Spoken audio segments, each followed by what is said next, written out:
আজি একদিনীয়া যেটো assembly session ইয়াত আমি অংশগ্ৰহণ কৰিছোঁ আৰু দুটা বিষয় এটা হল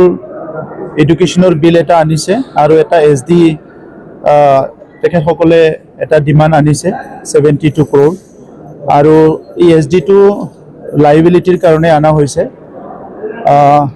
প্ৰথমতে হল যেটো লাইবিলিটি দিব বিচাৰিছে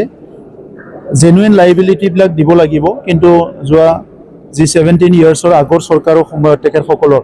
যিখিনি লাইবিলিটি আছে সেই লাইবিলিটিজ যিখিনি অডিট কৰা হৈছে তাত দেখিছে কিছুমান লাইবিলিটিজ টো জেনুইন নহয় গতিকে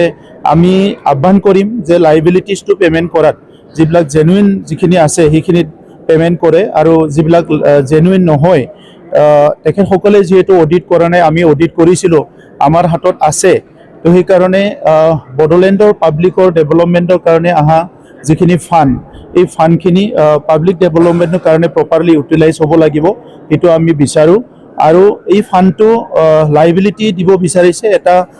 সৰকাৰৰ বাজেট নেক্সট অহা হয়তো ফেব্ৰুৱাৰী মাৰ্চত যেটো অসম সৰকাৰৰ বাজেটটো হ'ব তাৰ আগত যেটো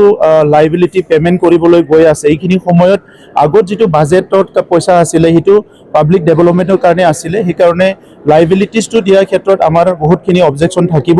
আৰু জেনুইন লাইবিলিটিজ তেখেত সকলে দিব লাগে হেতু আমি বিচাৰিম সেকেন্ড প্ৰভিন্সিয়েলাইজেশন যেটো বিল আনিছে হেতু আমিও সমৰ্থন জনাইছো কাৰণ যোৱা প্ৰায় 30টা বছৰ 30-40টা বছৰ বহুতখিনি সংগ্ৰাম হৈ আছে ভেঞ্চাৰ স্কুলৰ কাৰণে ভেঞ্চাৰ কলেজৰ কাৰণে আৰু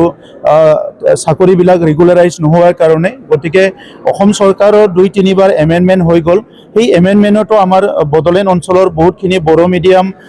অসমীয়া মিডিয়াম স্কুল বিলাক প্ৰভিন্সিয়েলাইজ হোৱা নাই গতিকে আজি যেটো বিল আনিছে কাউন্সিলত যেটো পাস কৰা হৈছে এই বিলটো লৈ পেলাই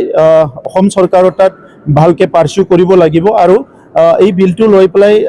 ভালকে কাম কৰিব লাগিব হেতু আমি বিচাৰো আৰু বিলটো কাউন্সিলত পাস হৈছে আৰু গভৰ্ণৰ যেটো এপ্ৰুভ পাব লাগিব ইয়াৰ কাৰণে চৰকাৰী পক্ষৰ পৰা তাত তেখেত সকলে কাম কৰিব লাগিব আমাৰ পৰা এই বিলটোৰ ক্ষেত্ৰত বা স্কুল কলেজৰ প্ৰবলেম সমাধান কৰাৰ ক্ষেত্ৰত সদায় আমি সমৰ্থন জনাই যাম